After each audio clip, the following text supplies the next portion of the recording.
അരികൊക്കെ മൊരിഞ്ഞ് നടുഭാഗം നല്ല സോഫ്റ്റ് ആയിട്ടുള്ള അപ്പത്തിന്റെ റെസിപ്പി നമുക്ക് നോക്കിയാലോ. അപ്പം തയ്യാറാക്കാനായി 250 ml കപ്പിൽ 2 കപ്പ് ദോശ റൈസ് അല്ലെങ്കിൽ പച്ചരി നന്നായി കഴുകി കുറഞ്ഞത് 4 മണിക്കൂർ വെള്ളത്തിൽ കുതിർത്തതിന് ശേഷം വെള്ളത്തിൽ നിന്ന് മൂറ്റി കുറച്ച് അരി മിക്സിയുടെ ജാറിലേക്ക് ഇട്ട് കുറച്ച് വെള്ളം ഒഴിച്ച് നല്ല ഫൈൻ ആയിട്ട് അരച്ചതിന് ശേഷം കപ്പി കാച്ചാനായി അതിൽ നിന്നും ഒരു 1/4 കപ്പ് അതായത് 3 ടേബിൾ സ്പൂൺ മാവെടുത്ത് അതിലേക്ക് 3/4 കപ്പ് വെള്ളം ഒഴിച്ച് കുറുക്കിയെടുത്ത് തണുക്കാനായി മാറ്റിവെക്കാം.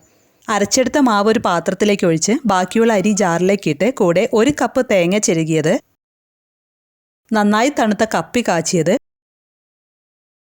ഒരു നാളികേരത്തിന്റെ വെള്ളം, 2 ടേബിൾ സ്പൂൺ പഞ്ചസാര, 1/2 കപ്പ് ചോറ്, 1/4 ടീസ്പൂണിന് താഴെ ഇൻസ്റ്റന്റ് ഈസ്റ്റ്, വെള്ളം ഇതെല്ലാം ജാറിലേക്ക് ഇട്ട് നല്ല ഫൈൻ ആയിട്ട് അരച്ച് അത് പാത്രത്തിലേക്ക് ഒഴിച്ച് ജാറിലേക്ക് വളരെ കുറച്ച് വെള്ളം ഒഴിച്ച് ജാറ് കഴുകി അതും പാത്രത്തിലേക്ക് ഒഴിച്ച് ആവശ്യത്തിന് ഉപ്പ് കൂടി ചേർത്ത് നന്നായി ഇളക്കി മിക്സ് ചെയ്ത് പൊന്തി വരാനായി വെക്കാം. 1/4 ടീസ്പൂണിന് താഴെ ഈസ്റ്റ് ചേർത്തതുകൊണ്ട് 6 മണിക്കൂർ എടുത്ത് പൊന്തി വരാൻ.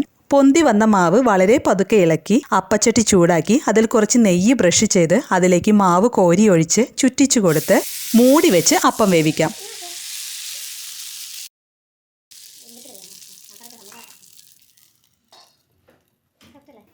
അരികൊക്കെ മൊരിഞ്ഞ് നടുഭാഗം നല്ല സോഫ്റ്റ് ആയിട്ടുള്ള അപ്പം റെഡി ആയിട്ടുണ്ട്. അപ്പം പൊന്തി വരാനെടുക്കുന്ന സമയം ഈസ്റ്റിന്റെ ക്വാളിറ്റിക്കും കാലാവസ്ഥയ്ക്കും അനുസരിച്ച് മാറ്റം ഉണ്ടാവും കേട്ടോ.